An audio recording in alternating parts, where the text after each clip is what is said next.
प्यारे बच्चों, मैं वीरेंद्र कुमार सिंह, प्रवक्ता, राजकीय जुबली इंटर कॉलेज गोरखपुर। आज अध्याय 4 एक समतल में गति का भाग 2 पर हम लोग अध्ययन करेंगे। आइए हम लोग देख लेते हैं कि इस भाग 2 में कौन कौन से ऐसे बिंदु हैं जिन पर अध्ययन करना है। तो प्यारे बच्चों, भाग 2 में देखिए, सबसे पहले हम लोग देखेंगे सदिशों की वास्तविक संख्या से गुणा, सदिशों का संकलन एवं व्यवकलन, सदिशों का वियोजन, सदिशों का योग, विश्लेषणात्मक विधि। इन बिंदुओं पर हम लोग आज अध्ययन करेंगे। तो बच्चों, आज हम लोग ये देख लेते हैं कि हमारे शिक्षण के बिंदु क्या हैं।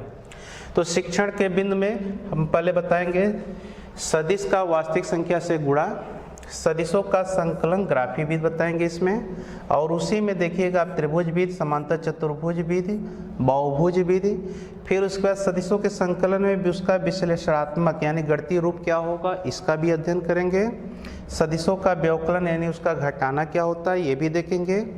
और साथ ही साथ लास्ट में देखेंगे सदिशों का वियोजन।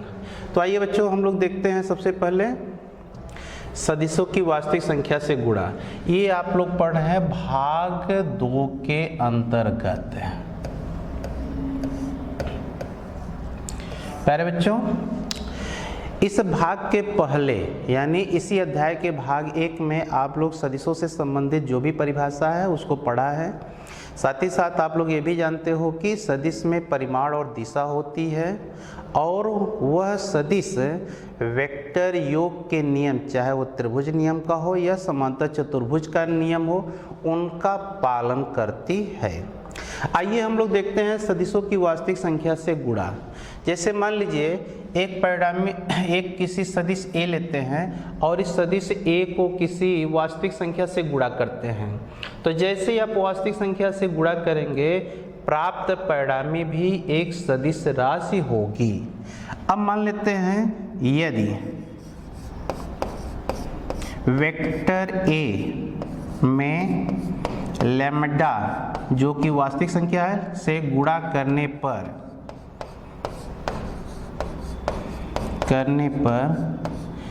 परिणामी सदिश वो मान लेते हैं आपका वेक्टर R है। तो वेक्टर R बराबर हो जाएगा लैम्डा इंटू वेक्टर A। अब यहाँ पर देखिए, अगर मान लेते हैं लैम्डा धनात्मक संख्या है, कैसा है, वो एक धनात्मक संख्या है, lambda equal two plus v। तो ऐसी स्थिति में जो वेक्टर A की दिशा होगी, वेक्टर A की जो वेक्टर A की दिशा होगा वही वेक्टर यानी सदिश R की दिशा होगा। एक चीज देख लीजिए। दूसरी, यदि लैम्डा निगेटिव है यानी ऋणात्मक संख्या है, तो ऐसी स्थिति में वेक्टर A की दिशा के ठीक विपरीत वेक्टर R की दिशा होगी। तो ध्यान दीजिएगा, यहाँ पर अगर लैम्डा धनात्मक है तो जो दिशा वेक्टर A की होगी वही वेक्टर R की दिशा होगी। अगर लैम्डा ऋणात्मक है तो वेक्टर A की जो दिशा होगी उसके ठीक विपरीत वेक्टर R की दिशा होगी।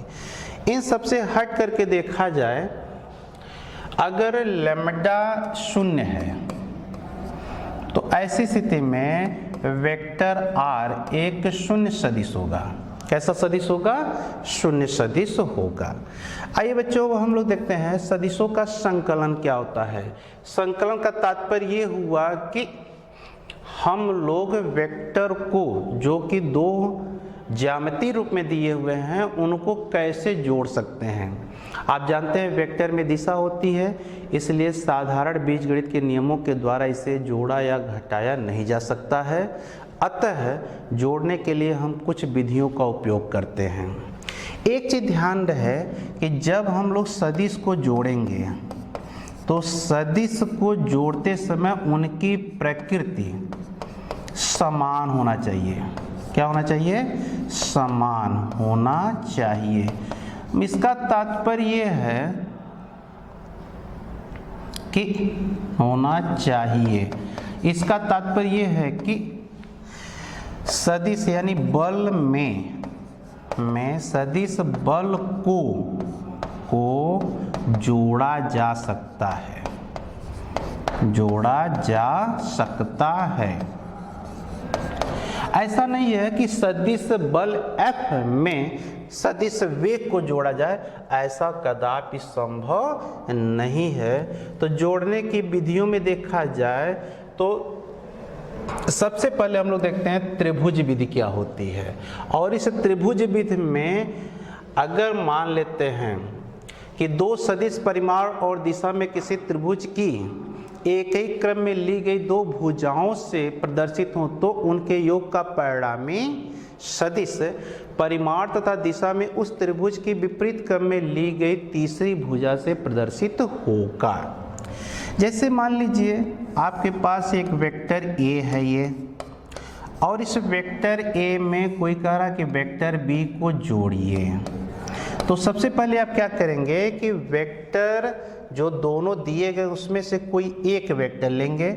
तो हम लोग जैसे मान लीजिए फिगर 1 हो गया। अब वेक्टर A को उसी परिमाण और दिशा में ले लेते हैं। अब वेक्टर A के शीर्ष से वेक्टर B का पुच्छ उसी दिशा में और उसी परिमाण का खींचेंगे। तो यहाँ पर देखिए ऐसे यहाँ से शुरू करके ऐसे ही आपने खींच दिया, ये हो गया आपका वेक्टर B। अब हम लोग क्या करते हैं, योग का जो परिणामी सदिश है उसको ज्ञात करने के लिए वेक्टर A के पुच्छ से वेक्टर B के शीर्ष तक एक परिणामी सदिश वेक्टर R खींचेंगे। तो ये हो जाएगा आपका वेक्टर R। तब आप लिखिएगा कि vector R is equal to हो जाएगा vector A plus vector B। ये कोई ज़रूरी नहीं कि पहले वेक्टर A लिया जाए, आप वेक्टर B भी ले सकते हैं। तो देखिए यहाँ पर सबसे पहले हम लोग वेक्टर B लेते हैं, उसी परिमाण और दिशा में इसे खींच लेंगे, ये हो गया वेक्टर B। अब वेक्टर B के शीर्ष से शुरू करके वेक्टर A का पुच्छ शुरू करते हैं, ये हो गया वेक्टर A, ये हो गया आपका वेक्टर B। अब वेक्टर B के पुच्छ से वेक्टर A के शीर्ष तक एक परिणामी सदिश यहाँ पर वेक्टर R डैश खींचते हैं। तो आप यहाँ से पाइएगा वेक्टर R डैश बराबर हो जाएगा vector A plus vector B, sorry ये हो जाएगा आपका vector B plus vector A। तो ये हो जाएगा आपका फिगर नंबर 2, ये हो गया फिगर नंबर 3। इन फिगर से स्पष्ट है कि वेक्टर R और वेक्टर R की दिशा एक ही है और लंबाइयाँ भी इनकी बराबर है। अतः ऐसी स्थिति में vector R is equal to हो जाएगा वेक्टर R डैश R। आप लिख सकते हैं कि vector A plus vector B is equal to vector B plus vector A। यह एक नियम को प्रदर्शित करता है जिसे हम लोग कहते हैं क्रम विनिमय नियम। इसका तात्पर्य यह हुआ कि दो वेक्टरों का योग क्रम विनिमय नियम का पालन करता है। आइए अब हम लोग चलते हैं अगली विधि पर देखते हैं, और अगली विधि का नाम है समांतर चतुर्भुज विधि। यदि दो वेक्टर परिमाण तथा दिशा में किसी समांतर चतुर्भुज की दो आसन्न भुजाओं को प्रदर्शित करते हैं तो उनके योग का परिणामी दोनों भुजाओं के बीच बने कोण को विभाजित करने वाले विकर्ण के द्वारा प्रदर्शित होगा। जैसे मान लीजिए आपके पास दो वेक्टर हैं, एक वेक्टर A हो गया और दूसरा ये वेक्टर आपके पास है B। ठीक, ये दो वेक्टर ऐसे हैं कि परिमाण और दिशा में देखा जाए तो यहाँ पर एक समांतर चतुर्भुज हम बना रहे हैं, और इस समांतर चतुर्भुज का दो आसन्न भुजा लेना है। एक भुजा हो गया OP, दूसरा का भुजा हो गया OQ। ठीक, भुजा OP के द्वारा वेक्टर A प्रदर्शित हो जा रहा है और भुजा OQ के द्वारा वेक्टर B प्रदर्शित हो जा रहा है। इन दोनों भुजाओं से हम लोग क्या करते हैं, समांतर चतुर्भुज को पूरा करते हैं। जब समांतर चतुर्भुज पूरा हो जाता है तो दोनों इन आसन्न भुजाओं के बीच का ये कोण है, कोण को विभाजित करने वाला ये विकर्ण हो गया और इस विकर्ण के द्वारा ही वेक्टर ए और वेक्टर बी का परिणामी प्रदर्शित होगा, यानी यही दोनों वेक्टरों के योग का परिणामी होगा। अगर ये पॉइंट टी कर देते हैं तो यहाँ पर देखिए वेक्टर रेखा ओपी बता दिया है वेक्टर ए को, वेक्टर रेखा ओ क्यू बता रहा है वेक्टर बी को, और इनके योग का जो परिणामी है वो प्रदर्शित हो रहा है वेक्टर रेखा ओ टी के द्वारा, ये जा रहा है वेक्टर आर। तब हम लोग लिख रहे हैं कि vector R is equal to जाएगा vector A plus vector B. ये पूरी प्रक्रिया आपका समांतर चतुर्भुज विधि कहलाती है। आइए बच्चों अब हम लोग देखते हैं अगला बहुभुज विधि। अगर जोड़ा जाने वाला वेक्टर 2 या 2 से अधिक है तो ऐसी स्थिति में उसे हम लोग जोड़ते हैं उसे बहुभुज विधि के द्वारा। बहुभुज विधि में देखिए क्या करते हैं हम लोग, जैसे मान लीजिए आपके पास ये एक वेक्टर ए हो गया, दूसरा वेक्टर हो गया ये आपका बी, और एक वेक्टर और दे दिया आपका ये वेक्टर सी। तो ऐसी स्थिति में ये बताया जाता है कि कैसे इसको हम बहुभुज विधि से जोड़ेंगे। तो सबसे पहले आप एक वेक्टर को खींचिए, इसे परिमाण और दिशा में जितनी लंबा दिया उतना लंबा आप खींच लीजिए, ये वेक्टर ए हो गया। अब वेक्टर ए के शीर्ष से वेक्टर बी का पुच्छ शुरू करके उसी लंबाई और उसी दिशा में आप खींच लीजिए, ये हो गया आपका वेक्टर बी हो गया। अब वेक्टर बी के शीर्ष से वेक्टर सी का पुच्छ शुरू करके उसी लंबाई और दिशा का खींच लीजिए, तो ये हो जाएगा आपका वेक्टर सी। इन वेक्टरों के योग का परिणामी ज्ञात करने के लिए वेक्टर ए के पुच्छ से वेक्टर सी के शीर्ष तक एक परिणामी वेक्टर आप खींचेंगे, ये हो जाएगा परिणामी वेक्टर आर। तब आप लिखिएगा परिणामी वेक्टर आर के लिए R is equal to vector A plus vector B plus vector C. इसी में थोड़ा सा हम लोग और ज्यामितीय संरचना करें तो यहाँ से देखिए अगर आप ऐसे इसको मिला देते हैं तो ये रेखा बताएगा एक वेक्टर जो वेक्टर ए और वेक्टर बी के योग का परिणामी होगा, ये हो गया। अगर यहाँ से आप इसको ऐसे मिला देते हैं तो ये बताएगा vector B plus vector C. ठीक, तो ऐसी स्थिति में आप लोग देख सकते हैं कि वेक्टर आर बराबर है, यहाँ ऐसा लग रहा है कि vector A plus vector B में वेक्टर सी को जोड़ा गया है, तब आप लिखेंगे vector A plus vector B plus vector C. और इसके अनुसार देखा जाए तो ऐसा लग रहा है कि वेक्टर आर बराबर वेक्टर ए में vector B plus vector C को जोड़ा गया है, vector A plus vector B plus vector C. इन दोनों समीकरण से देखा जाए उपरोक्त दोनों समीकरण से आप पा जाएंगे कि vector A plus vector B plus vector C बराबर जाएगा vector A plus vector B plus vector C. ये जो है गणित का एक नियम है जिसे हम लोग कहते हैं साहचर्य का नियम, अर्थात 2 से अधिक वेक्टरों का योग साहचर्य नियम का पालन करता है। आइए बच्चे हम लोग देखते हैं इसका विश्लेषण कर लेते हैं क्या होता है। विश्लेषण का मतलब ये हो गया कि अगर वेक्टर जिनको हम लोग जोड़ रहे हैं उनका परिमाण और उनके बीच का कोण दिया है तो उनके योग का परिणामी सदिश गणितीय विधि द्वारा हम लोग प्राप्त करते हैं। यहाँ 2 वेक्टर लिए हैं, एक वेक्टर है ए दूसरा का वेक्टर बी है।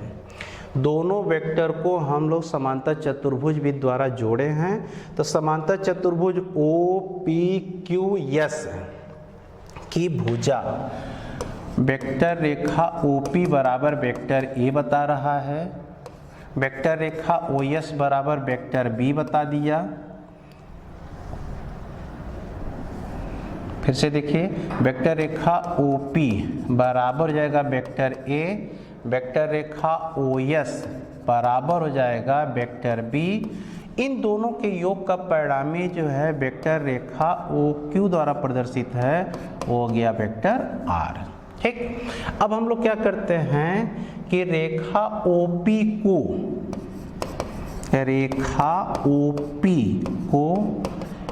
T तक बढ़ाया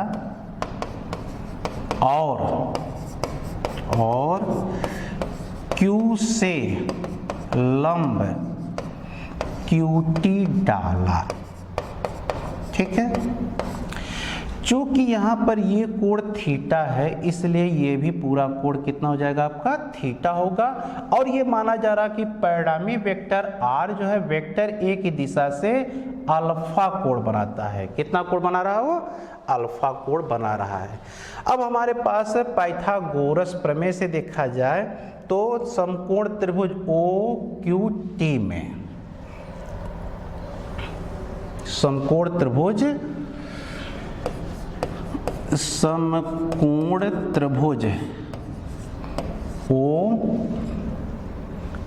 OTQ में आप पा जाएंगे OQ स्क्वायर बराबर OT square plus TQ square.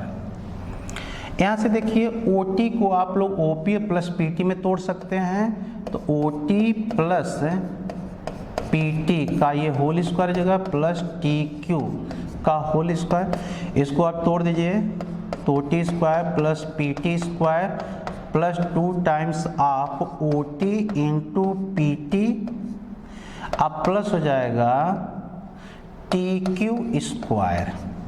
अब आप क्या करिए, आप यहाँ पर OT square plus PT square और प्लस TQ स्क्वायर एक साथ कर लीजिए। अब प्लस हो जाएगा 2 times of OT into PT के जगह पर हो जाएगा आपका PQ cos थीटा, क्योंकि जब समकोण त्रिभुज, ध्यान दीजिएगा, समकोण त्रिभुज PTQ में अगर आप cos थीटा लेते हैं तो cos थीटा बराबर हो जाएगा PT बटे PQ, ये मिल जाएगा। तो यहाँ से आपको मिल जाएगा OT square plus PT square plus TQ square बराबर हो जाएगा PQ square plus 2 times of OT into PQ, ये हो जाएगा cos थीटा। समीकरण नंबर इसको 1 मान लीजिए। उपरोक्त में जो इस तरह से आपने वर्णन कर दिया है उसके अनुसार देखा जाए तो आप पाएंगे कि जो आपका OP वेक्टर रेखा है, ध्यान दीजिएगा, वेक्टर रेखा OP का परिमाण वेक्टर A का परिमाण बराबर A हो जाएगा। वेक्टर रेखा फिर इसी तरह से आ जाएगा, वेक्टर रेखा OS का परिमाण OS बराबर हो जाएगा वेक्टर B का परिमाण बराबर हो जाएगा B, और ये बराबर हो जाएगा PQ के। ठीक है, उपरोक्त मान समीकरण 1 में रखने पर तो आप पाएंगे, देखिए, R स्क्वायर बराबर A square plus B square plus 2 times of AB cos theta, जहाँ ये R बराबर है माडा वेक्टर रेखा OQ बराबर हो जाएगा माडा वेक्टर R। ठीक है, R आप प्राप्त कर सकते हैं, R बराबर under root A square plus B square plus 2ab cos theta. इस समीकरण की सहायता से हम लोग परिणामी का परिमाण ज्ञात कर सकते हैं। ठीक है, अगर आप ये बताना चाहते हैं कि जो परिणामी वेक्टर r है, ये परिणामी वेक्टर r वेक्टर a की दिशा से कितना कोण बना रहा है, तो उसको आप कैलकुलेट कर सकते हैं। जैसे माना वेक्टर r वेक्टर a की दिशा से मान लीजिए अल्फा कोण बनाता है, तो जब ये अल्फा कोण बना रहा है तो आप ले लीजिए इससे समकोण त्रिभुज OQT में, समकोण त्रिभुज OTQ में आप पाएंगे tan ऑफ अल्फा बराबर QT बटे OT। तो ये बराबर हो जाएगा आपका QT बटे OP प्लस PT, या आप लिख सकते हैं tan ऑफ अल्फा बराबर OT का मान इस समकोण त्रिभुज में देखा जाए तो हो जाएगा B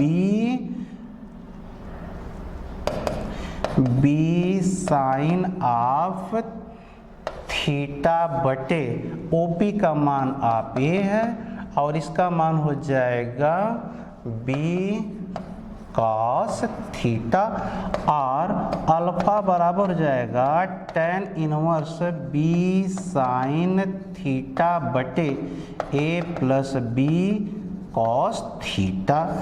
इस समीकरण की सहायता से आप जो परिणामी वेक्टर r है वेक्टर a की दिशा से कितना कोण बना रहा है, जो अल्फा कोण बना रहा है, उसका मान ज्ञात कर सकते हैं।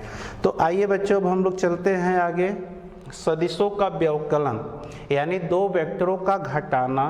तो दो वेक्टरों के घटाने की स्थिति में देखिए समान प्रकृति के वेक्टर को ही घटाया जा सकता है, यानी वेक्टर f में से वेक्टर f को ही घटा सकते हैं। यदि आपके पास दो वेक्टर है, वेक्टर a है और दूसरा वेक्टर b है, तो वेक्टर a में से वेक्टर b को जब घटाएंगे तो ऐसी परिस्थिति में जो परिणामी वेक्टर r मिलेगा वो परिणामी वेक्टर r बराबर हो जाएगा vector a minus vector b होगा। थोड़ा सा इसका हम लोग ग्राफी विधि देख लेते हैं। जैसे मान लीजिए आपके पास एक वेक्टर a है, अब एक वेक्टर a में से वेक्टर b को मान लीजिए घटाना है, ये वेक्टर b हो गया। तो घटाने के लिए जरूरी होता है कि सबसे पहले ऋण वेक्टर b प्राप्त कर लें। तो सबसे पहले हम लोग क्या करेंगे, माइनस b वेक्टर प्राप्त करेंगे। तो माइनस b वेक्टर प्राप्त करने के लिए क्या करना है आपको, इसी वेक्टर a के समांतर उसी लंबाई का एक रेखा खींच लीजिए, लेकिन इस पर तीर वेक्टर b के दिशा के ठीक विपरीत होना चाहिए। अब दो वेक्टरों के योग की त्रिभुज विधि के द्वारा वेक्टर a में माइनस वेक्टर b को जोड़ दीजिए। तो ये हो गया वेक्टर a। अब माइनस b वेक्टर को जोड़ना है तो आप इधर आ गए, माइनस b वेक्टर हो गया। अब योग का परिणामी देखना है तो यहाँ से लेकर के यहाँ तक परिणामी वेक्टर r खींचेंगे तो वेक्टर r बराबर हो जाता है तब vector a minus vector b। अगर मान लीजिए हम लोग निकालें कि vector b minus vector a कितना होगा, तो इसकी गणना के लिए हम लोग क्या करेंगे, पहले माइनस वेक्टर a लेंगे। तो माइनस वेक्टर a देखिए ऐसे हो जाएगा आपका। अब माइनस वेक्टर a को वेक्टर b में जोड़ेंगे तो वेक्टर b को उसी परिमाण और दिशा में आपने इसे खींच लिया। अब इसके शीर्ष से वेक्टर a का यहाँ पर आपने वेक्टर b खींच लिया। अब इसके शीर्ष से क्या करेंगे, माइनस वेक्टर a खींचेंगे ऐसे, ये हो गया माइनस a वेक्टर। अब योग का परिणामी ज्ञात करने के लिए एक वेक्टर ऐसे परिणामी वेक्टर r डैश आपने खींच लिया, तो r डैश बराबर हो जाएगा आपका vector b minus vector a। ठीक है, अब समीकरण नंबर 1 और समीकरण नंबर 2 को देख लीजिए। तो चित्र यहाँ पर 1 हो गया ये, और ये चित्र आपका 2 है। दोनों चित्र 1 से और 2 को देखा जाए ध्यान से तो वेक्टर r और वेक्टर r डैश की दिशा एक दूसरे के ठीक विपरीत है। तो ऐसी परिस्थिति में हम लोग लिखेंगे vector r not equal to vector r dash, यानी vector a minus vector b not equal to vector b minus vector a, अर्थात दो वेक्टरों का व्यवकलन क्रम विनिमय नियम का पालन नहीं करता है। आइए अब हम लोग देखते हैं सदिशों का वियोजन क्या होता है। दो या दो से अधिक वेक्टरों के जोड़ने की विपरीत प्रक्रिया को ही वेक्टर का वियोजन कहते हैं।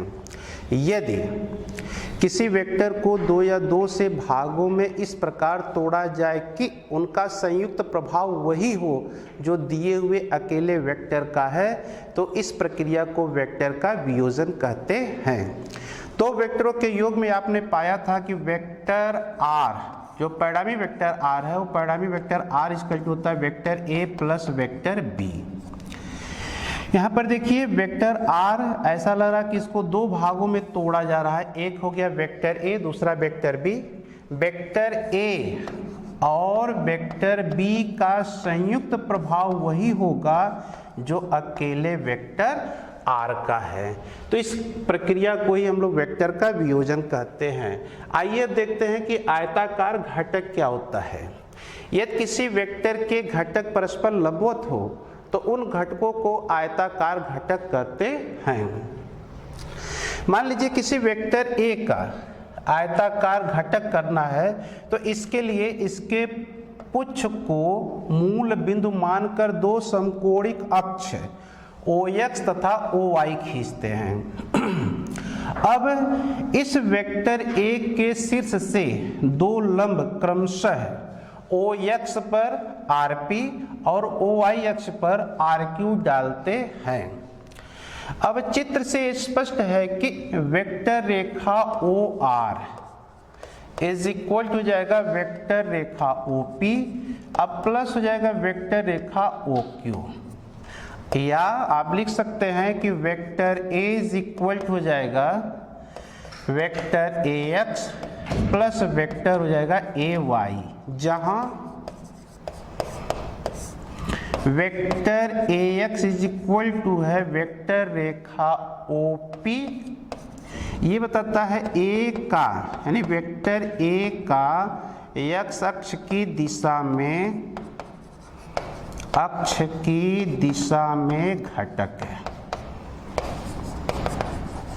घटक है। इसी प्रकार AY वेक्टर रेखा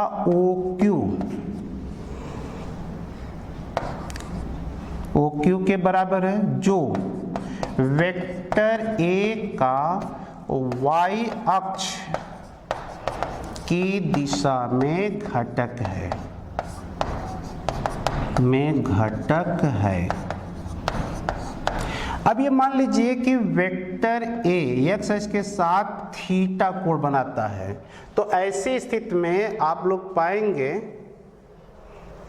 जब इनका हम लोग परिमाण निकालेंगे तब आप पाइएगा कि AX is equal to A cos theta, समीकरण 1 कर लीजिए।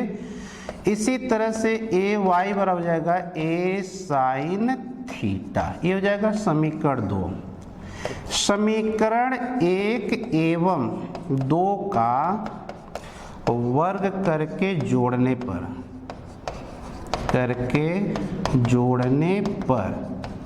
तो जब जोड़ देंगे तो आप पाएंगे AX square plus AY square equal to हो जाएगा आपका A स्क्वायर, या दोनों पक्षों का वर्गमूल ले लीजिएगा तो AX square plus AY square पूरे का अंडर रूट बराबर हो जाएगा A। इस प्रकार से अब समीकरण 2 में समीकरण 1 से भाग कर दीजिए। समीकरण 2 में समीकरण 1 से भाग करने पर तो अब पा जाएंगे ए वाई बटे ए एक्स इक्वल टू हो जाएगा साइन थीटा बटे कॉस ऑफ थीटा, और ए वाई बटे ए एक्स इज इक्वल टू हो जाएगा टेन ऑफ थीटा, और थीटा इज इक्वल टू हो जाएगा टेन इनवर्स ए वाई बटे ए एक्स है। प्यारे बच्चों, आज के लिए बस इतना ही। धन्यवाद है।